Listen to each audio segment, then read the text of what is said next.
Hey, it's Don here from the board. Thanks for coming along and checking out this video. So last time we had a bit of a cleanup on these blades. So I used my hand power drill down there with the wire brushes that I've got over there, and we cleaned off the blades and we put a bit of my homemade wax paste on them just to stop any additional corrosion. So you can kind of see right now that they're a little bit dusty from wood dust from other things I've been doing, but they haven't really picked up any more corrosion. They're still nice and shiny to the extent of what we were able to polish using the wire brushes. So what we're going to go through now today, and the next step of getting this jack plane, this 22-inch jack plane back up and running, is we're going to start doing some sharpening. Now the first thing I'm going to do is I'm actually going to flatten on the blades. Now look, there's going to be a lot of people who will probably watch this and they'll tell me I'm doing things all sorts of wrong, and I'm more than willing to say yes, I'm likely to do something wrong because I'm still learning. I'm learning from the resources available to me out on the internet and just through trial and error. So you know, if I'm doing something really bad, really wrong, please let me know. Now what I've learnt and read is you want to get the cap iron, the back of this, nice and flat and flush, so that when you have it against the actual iron itself, you don't want to see light coming through, because it means it's not applying even pressure across the blade of the actual iron and supporting that. And also means that there's a likelihood that chips, wood and whatnot will get in under the blade and jam up and get caught and block the actual mouth of the plane. So I can already see, and this doesn't really work very well for the camera, but there is definitely light, so it's not flat and flush. And the other thing is we also need to make this flat too. Now through the actual angle and reflections here, I can see it's already been ground. Somebody has ground that. Feels pretty good, but we're still going to give it a run on my sharpening board here. So the setup I've got here is, this is a set of diamond sharpening plates from AliExpress. It was really cheap. It goes from 400, 600 grit, 1000, 1200, and then there's a leather strop with some compound on it. This whole set was only $35 shipped from AliExpress to me here in Australia. The problem is I did not realize this until after I had mounted this to my piece of tile here, is that the 1200 and the 1000 are actually mislabeled. The 1200 is actually more coarse than the 1000. So I suspect they're actually swapped around. So the 1000 is actually a finer grit compared to the 1200 despite the labeling. So when I use it, I know at least I'm going to go from 4 to 6 to the 12, then back to the 1000, and then to just deburr off on the compound. Now this does not give a mirror finish. I don't expect it to give a mirror finish because I'm only finishing at around 1200 grit. I would expect closer to a 2000, 3000 kind of super fine to get that mirror finish. But look, for what it is, for what I'm using, it's not that big a deal. Not at my skill level. So I'm going to just start with the actual iron cap. I'm not going to take it very far, probably 400-600, and I'm just going to try and get that edge so it's nice and even and flat, because right now just looking at it, I can see there's a couple of nicks, some very fine nicks. You can feel it just by gently, not really running my finger across it because I don't want to slice it, and it's not that sharp. It is sharp enough, but not, you know, a cutting blade as such. I do have to use a limited angle on this because obviously there's a curvature to the cap iron here. So effectively I'm just going to wet the stone. I do have a cloth here to sort of help control the water on my workbench, and just move that off to the side. And I'm just going to gently work that to try and get a nice flat surface on it. Okay,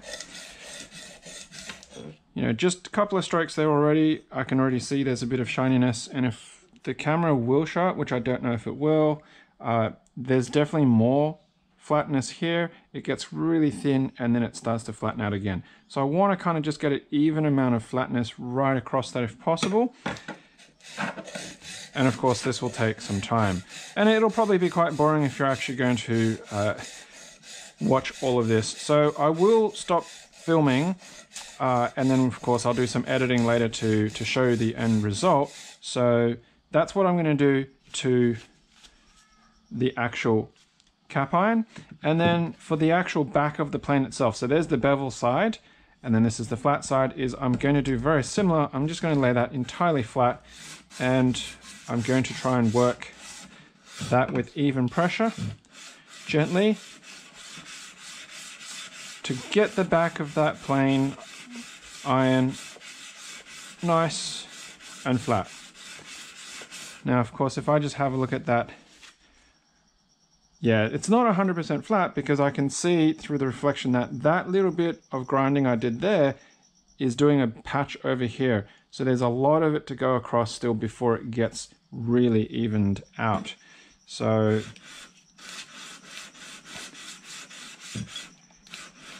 just want to make sure that we try and even that out as much as possible across the edge of the iron.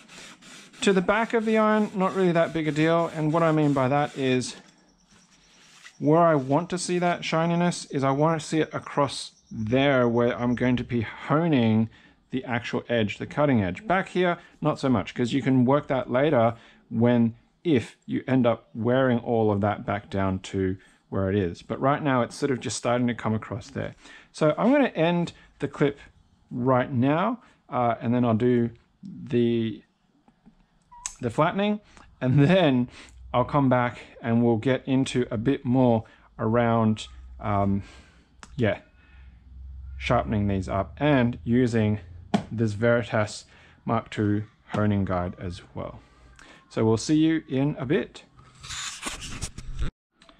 All right, so I have done a bit of flattening on the stones, and this is the iron cap. So I don't know if that's going to show up very well, but there is now a very thin lip, maybe about a mil and a half ish, that is nice and shiny and flat across the top. And what I've done here is I've also given that a clean. Now there is still some low spots around, but across the top edge, it's not too bad. And the litmus test really here is the fact that when you put these two together and then you tighten it up, light isn't going to show through it. Now, of course, this is not going to really show very well for you, but if I hold that up to the actual lights in my shed here, there's only a tiny little bit of light that's coming through from this bottom side here. So I'm pretty happy with how that is in general. So we're going to move ahead and start sharpening now with the jig. I've not used the jig on obviously something as big as this. I have used it previously on the other iron cap and also on one of my chisels just to play with it to learn how it works. So yeah, hopefully it's going to be okay on this. Now I'm actually going to end this because I think it might just be better served if I do the sharpening of the iron and effectively a use review of this Veritas kit here as its own video. So yeah, it might be, you know, another week or fortnight or something like that for it to be released. Obviously, yeah, I'm stretching out content, but you know. So I'm going to call it here for now. That took me about 20 minutes to do both of these. So it wasn't that painstaking, and I could have gone further and done this a lot better and made it even all the way. But you know, that could be a later job as well if I do find that I'm taking a lot off this iron. The only thing that I've noticed really about this iron is it actually has two angles on it. It's got the primary big angle here, and then there's a secondary angle there. And I know why they've done that, because it would have been a really painstaking process to get this entire main bevel that same angle. So we're going to have to correct that in a way, because the angle, whatever it is that we set, it is going to probably eat into that. So we'll have to see how that fits into the actual jig and what it will do. So I'm going to call it there for this video. Thanks very much for checking it out, and follow on to the sharpening part when it comes out. So thanks for coming along, and of course, until next time, happy clacking.